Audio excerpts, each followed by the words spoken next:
Olá, médicos e médicas veterinários, sejam muito bem-vindos.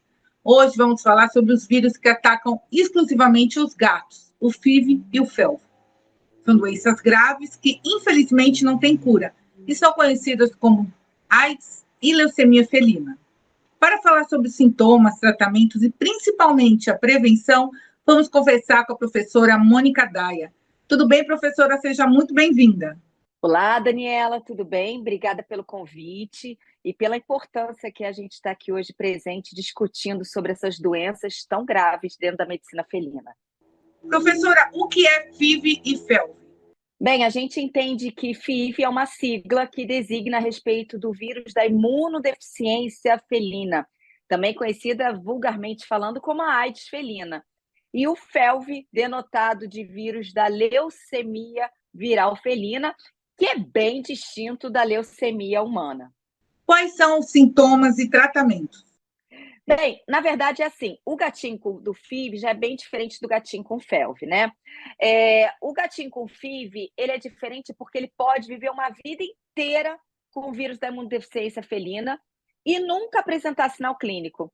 Então, até em sala de aula, a gente costuma dizer que o FIV é o vírus do gato amigo, porque ele pode viver a vida inteira com o gato.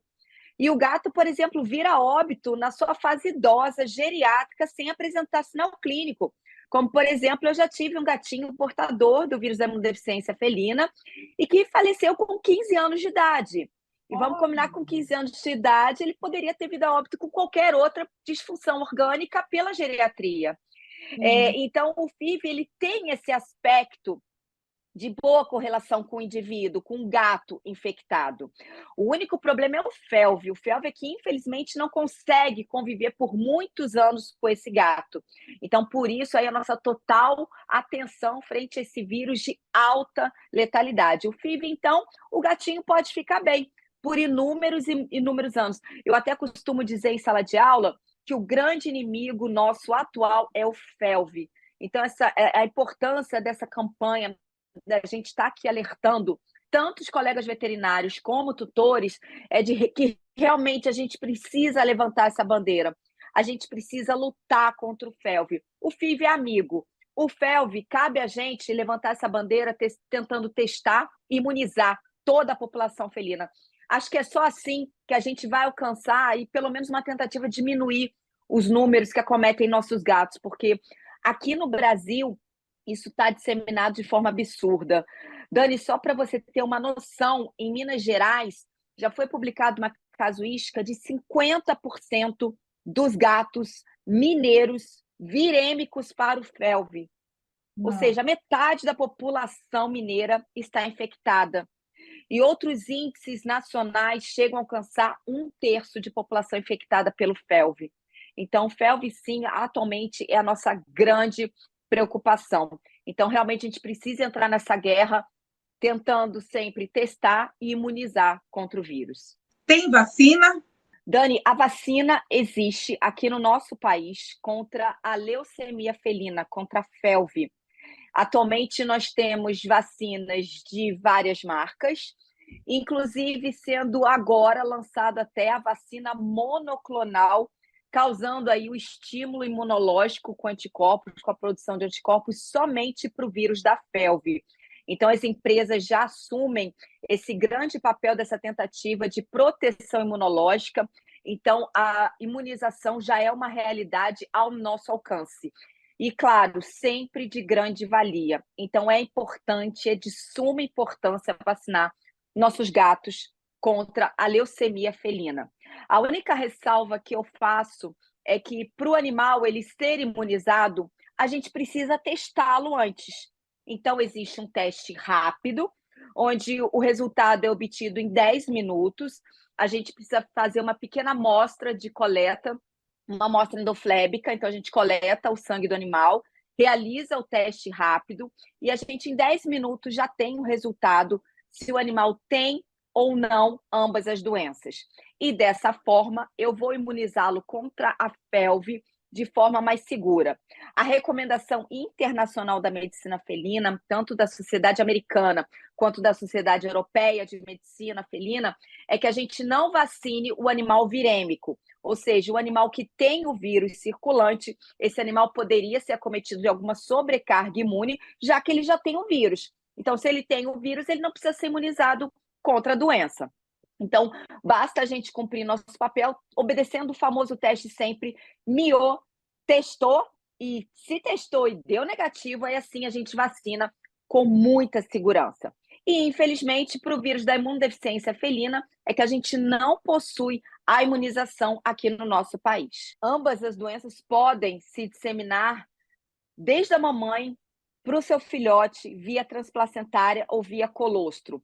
A maior probabilidade de transmissão da mamãe para o filhote é do vírus da FeLV. A imunodeficiência adquirida, a AIDS felina, a gente ainda tem uma chance diminuta de transmissão transplacentária, principalmente se a mamãe desse gatinho já era uma mamãe saudável. Agora, com a FeLV, não. A mamãe virêmica, a mamãe que possui o vírus circulante, ela mandatoriamente vai transmitir através da barreira do seu filhote, da barreira transplacentária, ou seja, esse animal já pode ser infectado desde a gestação, e aí a palavra-chave que nos vem à tona até para elucidar o que esse animal vai ou não apresentar clinicamente é a palavra imunidade. Então, a imunidade é individual e cada animal infectado, ele vai ter um desfecho de infecção, e se aquele filhote for um animal imunossuprimido, às vezes é um animal de rua, é um animal de abrigo, então animal que às vezes não tem um aspecto imunológico sendo efetuado mediante o estresse populacional que ele vive, muitas vezes o fator nutricional de baixa qualidade. Então, se esse filhote ele tem uma imunidade fraca e o seu sistema imune está sobrecarregado, nesse caso, o FeLV se dissemina sim, de forma muito rápida.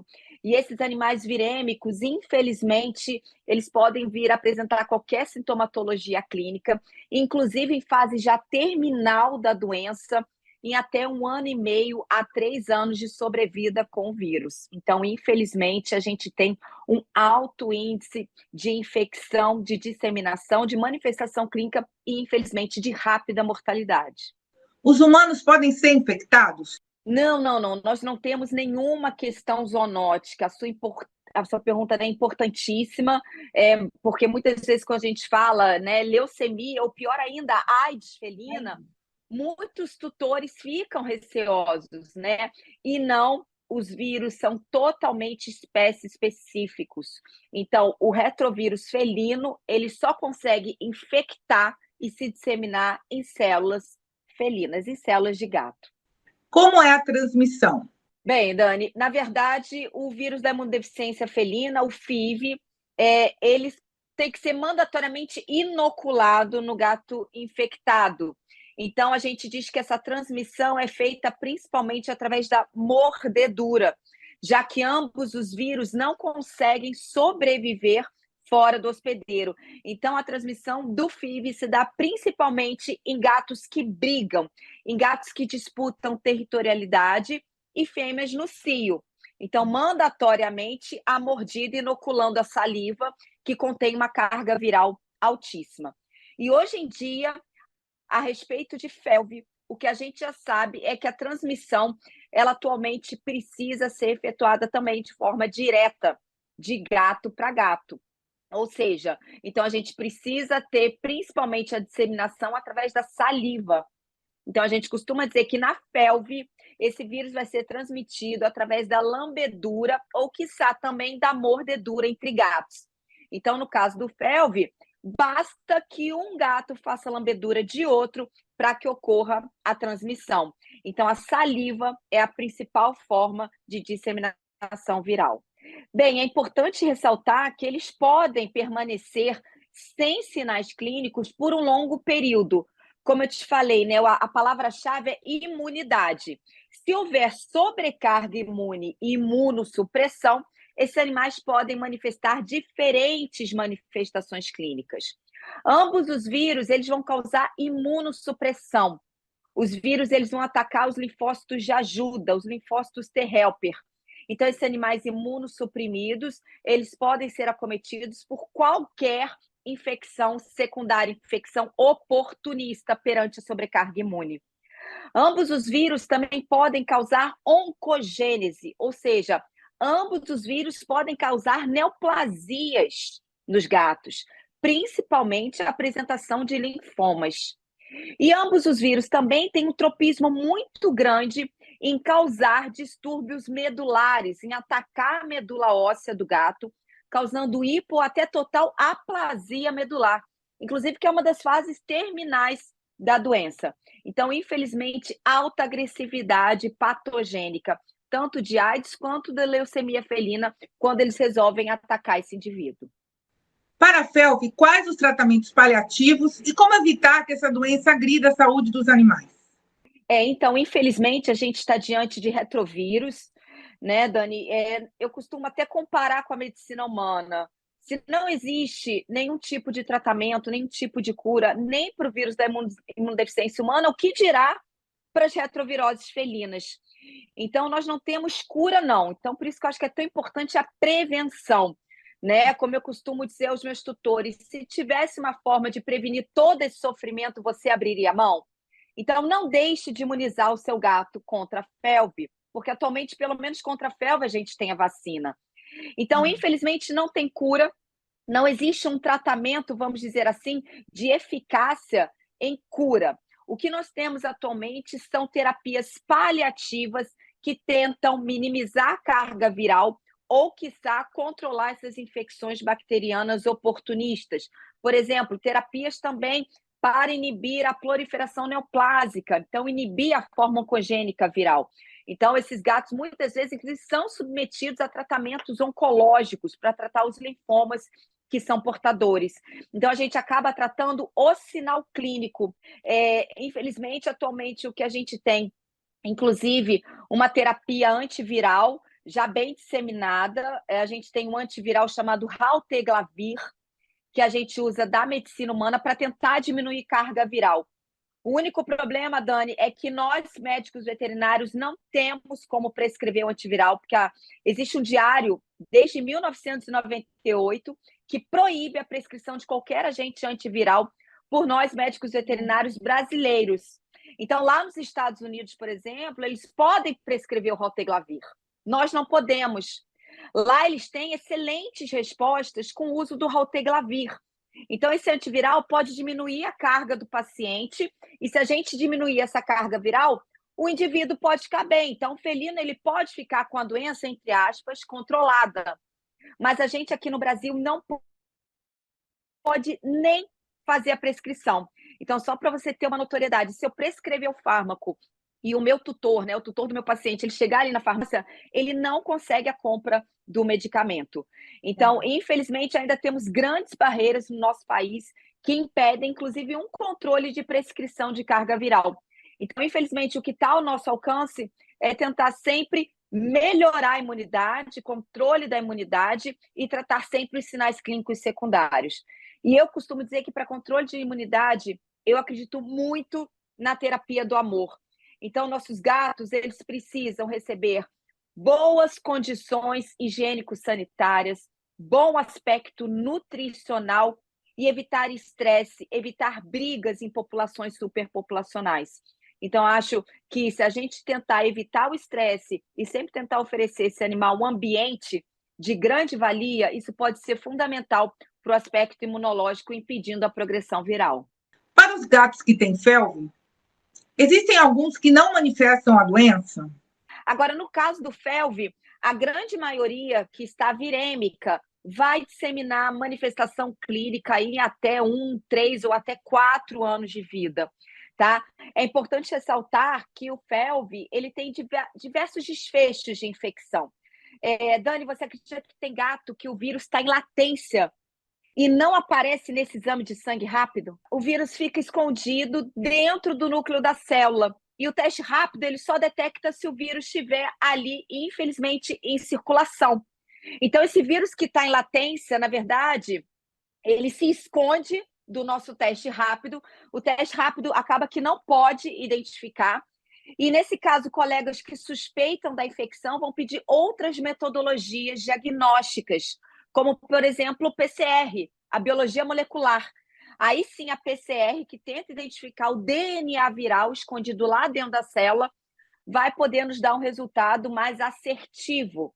Então, infelizmente, nem sempre o teste rápido também oferece um diagnóstico tão conclusivo.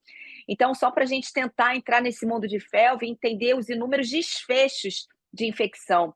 Eu costumo apelidar em sala de aula esse vírus de vírus maldito, porque realmente nós, enquanto médico veterinários, acho que a nossa missão é sempre cuidar e tentar elucidar qualquer tipo de dúvida que venha em tona no nosso diagnóstico, no nosso dia a dia. Então, é de suma importância, uma vez que o clínico esteja em dúvida e ele questiona se realmente aquele animal é negativo, mediante a realização de um teste negativo, ele tem que procurar outras metodologias diagnósticas. E a PCR, hoje em dia, se torna a forma mais eficaz, tanto por coleta de amostra sanguínea, como também por medula óssea. Então, hoje em dia, realmente, a gente precisa caçar o felve, tanto com teste rápido como por biologia molecular. Para quem quer adotar os gatos com essas doenças, o que deve ser feito? Então, na verdade, hoje em dia, o que a gente prega sempre, né, que antes do tutor adotar um animal, ele tem que levar esse animal ao médico veterinário para que numa consulta de rotina pediátrica, esse animal seja submetido à testagem. E a gente acaba que, mediante as fases de infecção do vírus, nós temos inclusive que repetir esse teste em inúmeras fases da vida desse gato. A gente costuma dizer que o teste para identificar o vírus, ele não é um teste de pezinho. Então, a gente não vai nascer só quando o animal nasce. Então, em diversos momentos, e principalmente à medida que o animal for apresentando algum sinal clínico de uma doença, pode ser sinal de infecção do vírus. Então, a gente vai sempre retestar esse animal. Então, é de suma importância que o tutor, ao adotar um gato, ele tente avaliar se o animal já não possui o vírus circulante. Porque esse gato positivo para o vírus, principalmente o felve, ele não pode conviver com outros gatos, mediante o alto aspecto infecto-contagioso. A medicina felina internacional, ela proíbe qualquer aglomeração, mesmo um gato vacinado com um gato não vacinado. Inclusive, a gente usa essa hashtag do miotestou, né, para, vamos dizer, ampliar um pouco a hashtag. Atualmente, a hashtag já é miotestou, vacinou e segregou. Segregou o positivo do negativo. Não existe nenhum tipo, vamos dizer assim, de indicação de um animal positivo conviver com um animal negativo, justamente pelo alto aspecto infecto-contagioso, é de muito risco. Então, realmente, ele precisa saber se o animal tem ou não o vírus. Muito obrigada, professora. Eu que agradeço aqui a vocês a oportunidade da gente estar falando e divulgando informações importantes dessas doenças altamente infecto-contagiosas. Então, a gente precisa realmente ter a notoriedade do que está acontecendo, dessa forma assombrosa com que o felve vem se disseminando. É o que eu digo aos meus alunos, a gente tem que vencer essa batalha, e não o vírus. Então, vamos vaciná-los. Qualitas, há 21 anos sendo a verdadeira referência na medicina veterinária.